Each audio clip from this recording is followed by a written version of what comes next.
নমস্কার বন্ধুরা, কেমন আছো তোমরা? আমি তো ভালো আছি। শিউলি কুকিং অ্যান্ড ব্লগ চ্যানেলে আরও একটি নতুন ভিডিও নিয়ে তোমাদের সামনে হাজির হয়েছি।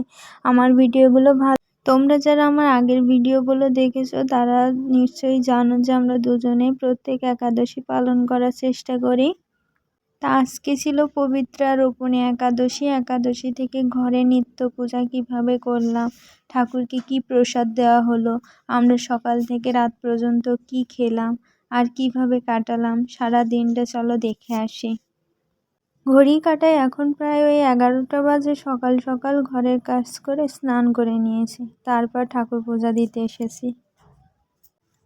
আজকে ঠাকুরকে আনারসের প্রসাদ করে দেওয়া হবে। অন্য দিন রাতে দুধ খাওয়া হয়, আজকে যেহেতু আনারস খাওয়া হবে তাই আজকে আর দুধ খাবো না। আমরা প্রায় 8 দিন বাসায় ছিলাম না, এই জন্য ঠাকুরের ঘরে অনেক ধুলা পড়ছিল, তাই সব কিছু পরিষ্কার করেছি গতকালকে।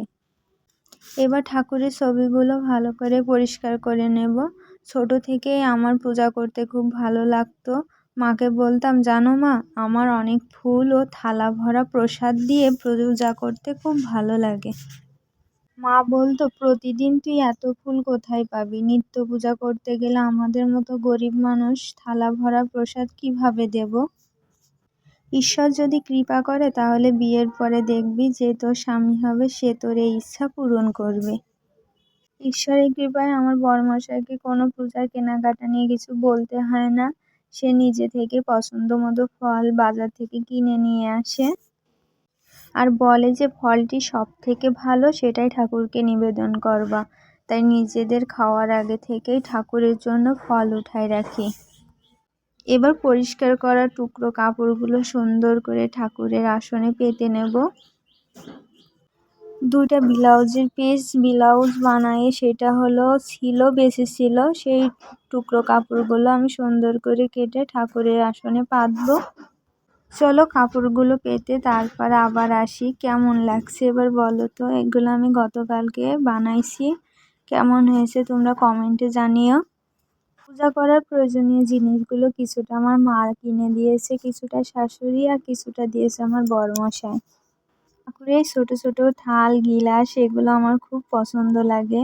ছোট থেকে আমার এগুলোর প্রতি আলাদা একটা আকর্ষণ আছে।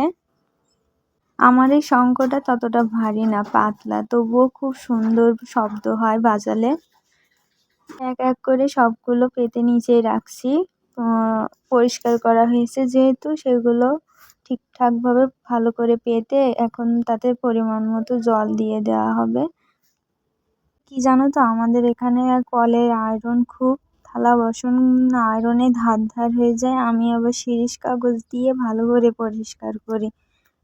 প্রতিদিন করা হয় না, কিছুদিন পর পর করি। তাই এবার এতে ফুলগুলো তুলে নিয়েছি, একে একে সাজিয়ে নেব। অনেক দিন ধরে ফুল তুলতে যাওয়া হয় না, আর অনেক দিন ধরে আমার পুজো করাও হয়নি। তা আজকে ভাবলাম হাতে যেহেতু সময় আছে কিছু ফুল তুলে নিয়ে আসি। তা ডালা ভর্তি করে আজকে ফুল তুলে নিয়ে আসি। তো এই সাদা জবা ফুলগুলো কৃষ্ণ ঠাকুরকে দেওয়া যায় কিনা তোমরা যদি জানো কেউ তাহলে কমেন্টে জানিও। আমি কিন্তু সাদা ফুলগুলো কৃষ্ণ ঠাকুরের চরণে নিবেদন করি।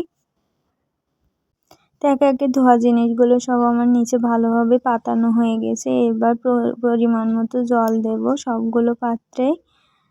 তা আচমনদানিতে দেওয়া হয়েছে, আর 2টা গিলাসেও ঢালা হয়ে গেল আমার। একটা আচমনদানি ছিল, সেটাও খুব ভালো ছিল, তবে আমি ছোট চামচটা পুকুরের মধ্যে ফেলে দিয়েছি ভুল করে। তো এবার চন্দন ভালো করে বেটে নেব, নিয়ে ফুলে দেব। সব কিছু করার আগে আগে চন্দন বেটে তাতে ভালো করে দিতে হয়, আমি সেটাই জানি। আর এদিকে তুলসী পাতাগুলো ধুয়ে আনা হয়নি, বাইরে প্রচুর বৃষ্টি হচ্ছিল। তাই এবার ভালো করে ধুয়ে নেব ঘরে। তো এই যে জল নিয়ে আসি, সেই জল দিয়ে বাড়ি থেকে যে তুলসীর পাতাগুলো আনা হয়েছিল পলিথিনে থেকে, সেগুলো পচে গেছে, তাই আবার আজকে তুলে এনেছি। তো বেশি করে তুলে এনেছি যাতে আগামীকালও হয়ে যায়। পূজা যার যার মনের বিষয়, আমি আমার মতন করে গুছিয়ে সুন্দর করে পূজা করি। আমার মনে হয় যে পূজা করতে গেলে অনেকটা সময় কিন্তু লাগে, তা প্রতিদিন তো আর এত সময় নিয়ে পুজো দেওয়া হয় না। তা আজকে একাদশী ছিল, রান্না করাও ছিল না, তাইতেই মনে করলাম আজকে আস্তে আস্তে ঠাকুর ঘরগুলো ভালো করে পরিষ্কার করে আজকে অনেকটা সময় নিয়ে পুজো করব। তুলে আনা ফুলগুলো দিয়ে এখন এই দেখো আসনটি সুন্দর করে সাজিয়ে নিচ্ছি। আমি লক্ষ্মীনারায়ণকেও আবার জবা ফুল নিবেদন করি, তবে সাদা ডানা লাল জবা নিবেদন করি। তা আমার মনে হয় লাল জবা লক্ষ্মীকে দেওয়া যায়, নারায়ণকে দেওয়া যায় কিনা সেটা জানি না। জবা ফুলগুলো দেখো সাদাগুলো বেশি ফুটে আছে নীলের পরে, মনে হচ্ছে যেন একদম তারার মতন ফুটে রয়েছে। আমার ফুল দিয়ে কিন্তু খুব ভালো লাগে ঠাকুরের সিংহাসন সাজাতে। তো প্রতিদিন তো এত ফুল পায় না, আর প্রতিদিন যাওয়াও হয় না। বাড়ির কাছে যে একটা নয়নতারা ফুল গাছ আছে, যেদিন হাতে সময় কম থাকে সেদিন ওই ফুলটা নিয়ে এসে পুজো দেওয়া হয়। তো দেখো কৃষ্ণ ঠাকুরের মাথায় ছোট্ট একটা ফুল দেওয়া হলো। আজকে ফুলগুলো সুন্দর ছিল, বর্ষার সময় তো এখন অনেক ফুল ফোটে। ফুলগুলো নিয়ে এসে ঠাকুরের সিংহাসন সাজালেও কিন্তু অনেক সময় তাজা থাকে ফুলগুলো। গরমের সময় ততক্ষণ বেশি সময় ধরে থাকে না, নেতিয়ে যায় ফুলগুলো, আর বর্ষার সময় সতেজ থাকে। বর্ষার সময় তাপমাত্রা একটু কম থাকে, এই জন্য ফুলগুলো ততটাই সমস্যা হয় না। সাজিয়ে রাখলেও সকাল পর্যন্ত অতটাই না থাকলেও রাত পর্যন্ত একদম তাজা থাকে। ফুল সাজানো আমার হয়ে গেছে, এখন এই যে নিবেদন করব। ফল বানাবো হলো আনারসের। তা আমার একটা ছোট বটি ছিল নিরামিষ, আমি সেটা আমিষ করে ফেলেছি। আমার যে আমিষ বটিটা ছিল সেটাও অনেক বড়, নিয়ে কাজ করতে খুব অসুবিধা হতো। তাই বড়মশাইকে বললাম এটা আমিষ করে ফেলি, তুমি হলো আমার আর একটা ছোট নিরামিষ বটি বানিয়ে দিও। তা সেইভাবে এখনো করা হয়নি, নিয়ে আসিনি। তো এখন এই ছুরিটা দিয়েই কাজ চালাচ্ছি। ছুরিটায় অনেক ধার, তবে সেইভাবে প্রসাদ তৈরি করা যায় না, ফলও বানানো যায় না। তাই এই থালার উপর রেখে কোনো রকম ভাবে প্রসাদগুলো তৈরি করে নিয়েছি। তো এই দেখো আমার সাজানো হয়ে গেছে পাত্রে।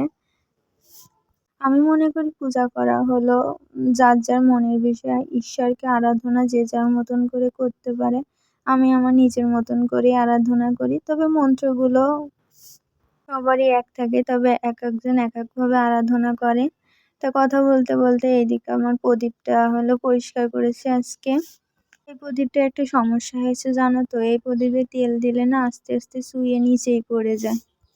টিনের প্রদীপও সেইভাবে ভালো থাকে না, কালি পড়ে নষ্ট হয়ে যায়। তো এই প্রদীপটা ছোট হলেও আমার কাছে খুব ভালো লাগে, তা আমি কোনো রকমভাবে কাজ চালাচ্ছি এটা দিয়েই। তবে সেইভাবে এখনো খারাপ হয়নি, আস্তে আস্তে যায়, দ্রুত যায় না তেল পড়ে। আর এই ধূপকাঠিগুলো হলো আমার বড়মশাই দোকান থেকেই নিয়ে আসে, তার দোকানে একজন পাইকারি দাদা দিয়ে যায়। তো এক এক সময় এক এক ধূপকাঠি নিয়ে আসে, এগুলো ইন্ডিয়ান ধূপকাঠি, সুগন্ধ কিন্তু অনেক সুন্দর। সুগন্ধযুক্ত ধূপকাঠি আমার খুব ভালো লাগে, বেশিরভাগ বেলি ফুলটাই বেশি ভালো লাগে। আমার বরের চেম্বারে তো আনারস জ্বালাই, কিন্তু আনারসের ফ্লেভারটা আমার অতটা ভালো লাগে না, এই জন্য আমি বেশিরভাগই হলো বেলি ফুলের ধূপকাঠি ব্যবহার করি। তাই বেলি ফুলের ধূপকাঠি ফুরাই গেছে, তাই বরের দোকানে যে ব্লু নামে এই ধূপকাঠিটা ছিল সেটাই এখন ব্যবহার করছি। তা কথা বলতে বলতে আমি পূজা দিয়ে এখানে চলে এসেছি। এখন এই আনারসটুকু যেটুকু রেখে দিয়েছিলাম সেটুকু এবার খেয়ে আমি মিষ্টির শরবত করা রয়েছে সেটুকু খাবো। বরমশাইকে এখনো দেওয়া হয়নি, তাকেও দেব। তাই এবার আমি এক এক করে খাওয়া শুরু করছি।